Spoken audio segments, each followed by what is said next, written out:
Bueno, doctor Julio Londoño Paredes, muchas gracias por esta comunicación con Noticias Uno.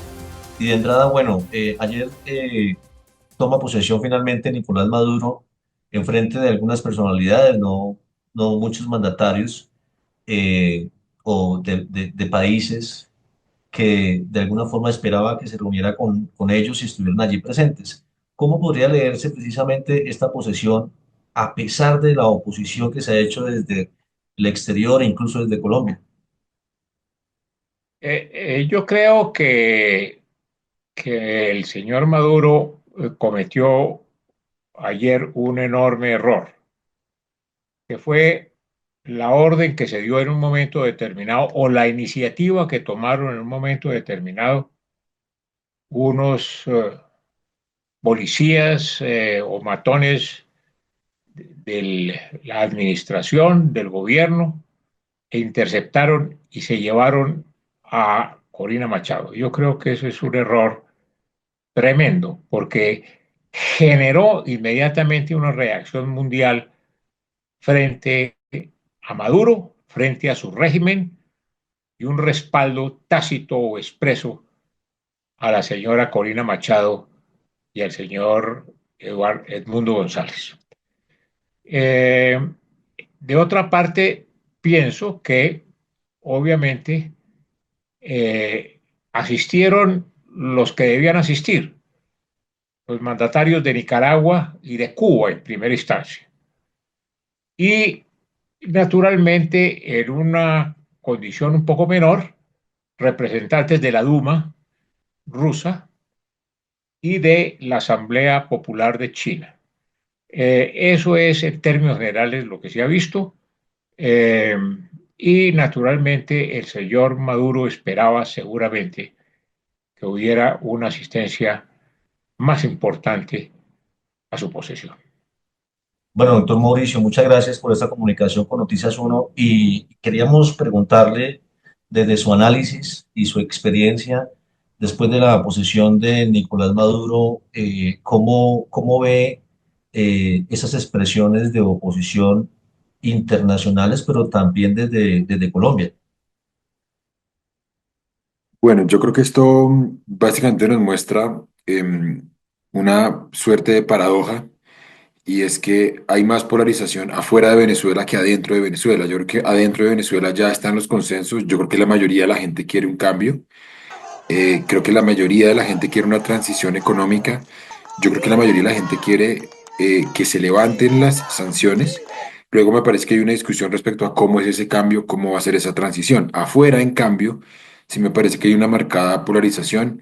Hay países que de manera abierta creen que hay que apoyar y reconocer a Edmundo González Urrutia.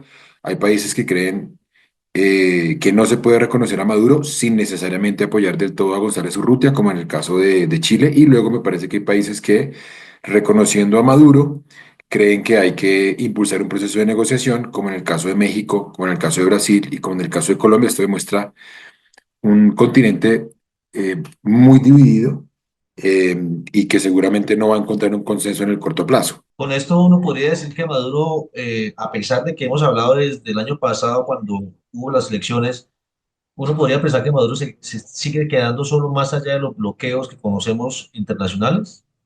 Sin duda alguna, creo que Maduro se está quedando solo. Fíjese usted que ni siquiera estuvieron presentes algunos países que uno suponía que debían estar. Eh, por ejemplo, no hubo designación de enviados especiales por los países de la OPEP,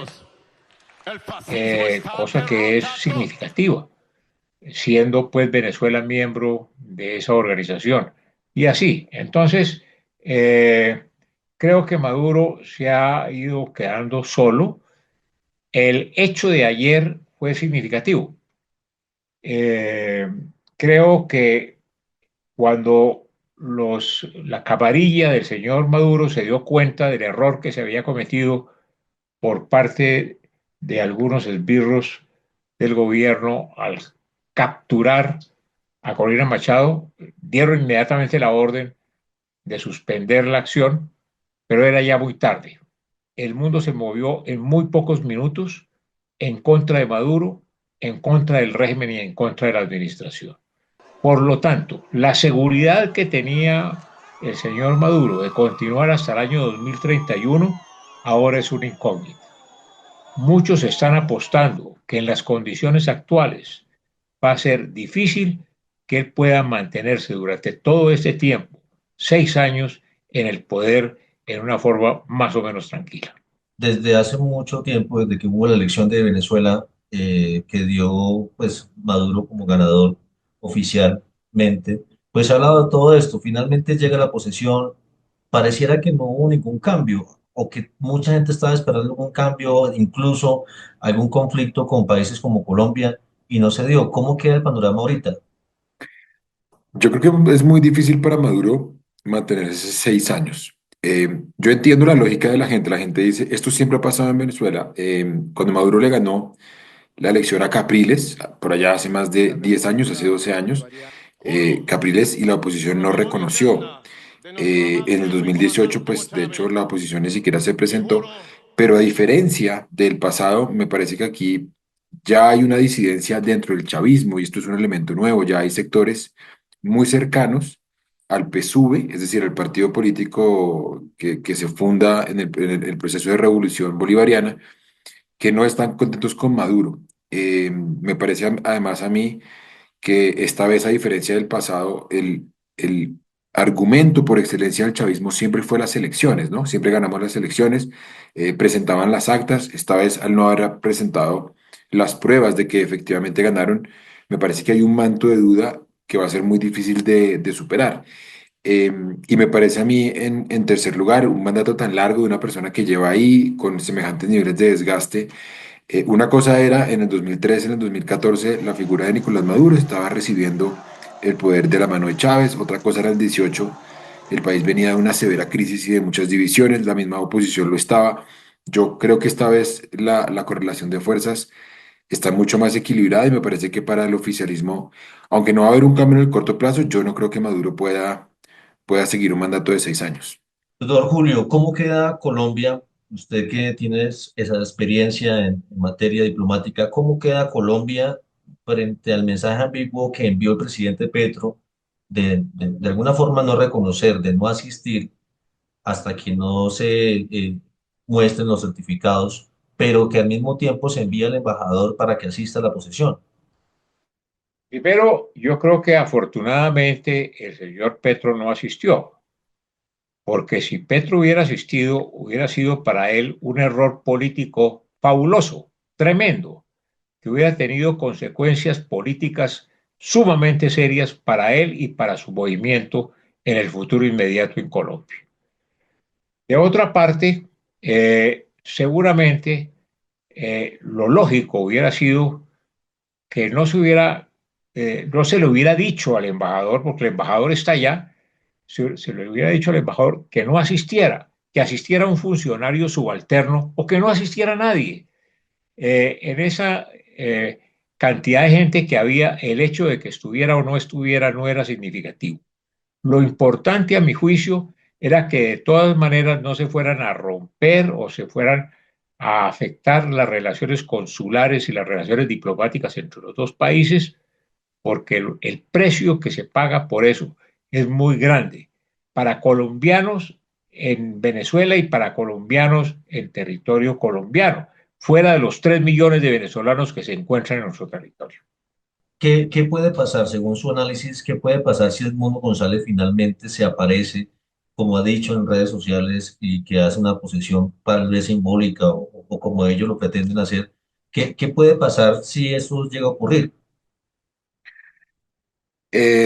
Lo más seguro es que lo terminen arrestando porque lo han dicho mucho y lo han insistido y hay unos sectores dentro del chavismo que no le perdonarían a Maduro o a las autoridades venezolanas no hacerlo. No, no es Maduro el que decide arrestarlo, en realidad es la fiscalía ahí en Venezuela. Quien toma la decisión de la orden de captura no es directamente Maduro, aunque obviamente en Venezuela en este momento no hay separación de poderes. Eh, entonces yo pensaría que lo más seguro es que lo arrestaran y para mí la única solución que tendría eso se presente o no Edmundo, porque esto va más allá de que Edmundo González intente entrar a Venezuela. Para mí, la solución respecto de Edmundo González es que Maduro, en uso de sus facultades, lo amnistíe, declare una amnistía general sobre él y sobre María Corina Machado para que se pueda empezar un proceso de negociación, no solamente, porque además hay que recordar que ellos representan a un sector muy puntual de la oposición. Acá tiene que haber un diálogo con otros sectores que puede empezar con María Corina, que se ha vuelto pues obviamente el gran referente de la oposición, y con el mundo que muchos presumen ganó la última elección.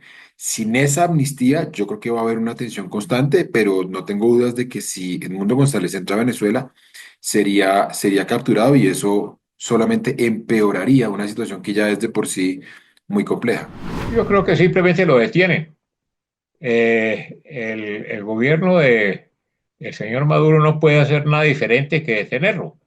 Y creo que la presencia del señor Edmundo González en Venezuela en estos momentos o en los próximos semanas o meses podría ser riesgosa para él y es meterse en la boca del lobo, a mi juicio. Entonces yo creo que él debe prescindir de esa idea y naturalmente al mismo tiempo los expresidentes latinoamericanos que lo acompañan.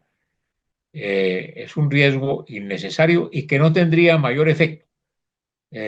No tendría mayor efecto.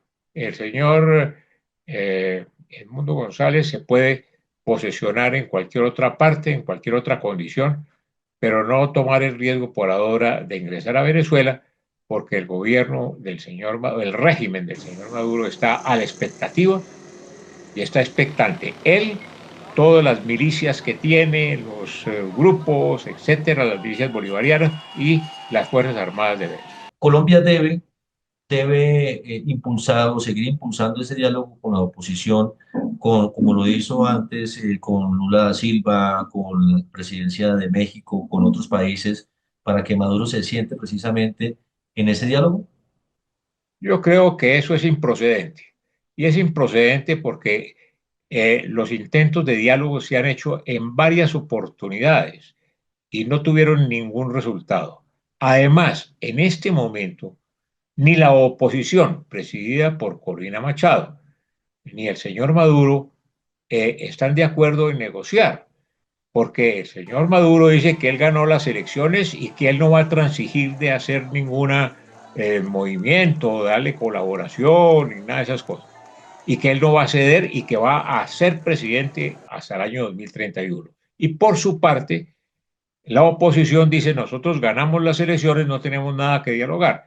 Entonces, una gestión de esas características, a mi juicio, no tiene ningún porvenir. Bueno, doctor Julio Londoño, muchas gracias por esta información a Noticias 1. Con mucho gusto. Cordial saludo. Bueno, doctor Mauricio Jaramillo, muchas gracias por esta información con Noticias 1. No, es un placer. Muchas gracias a ustedes.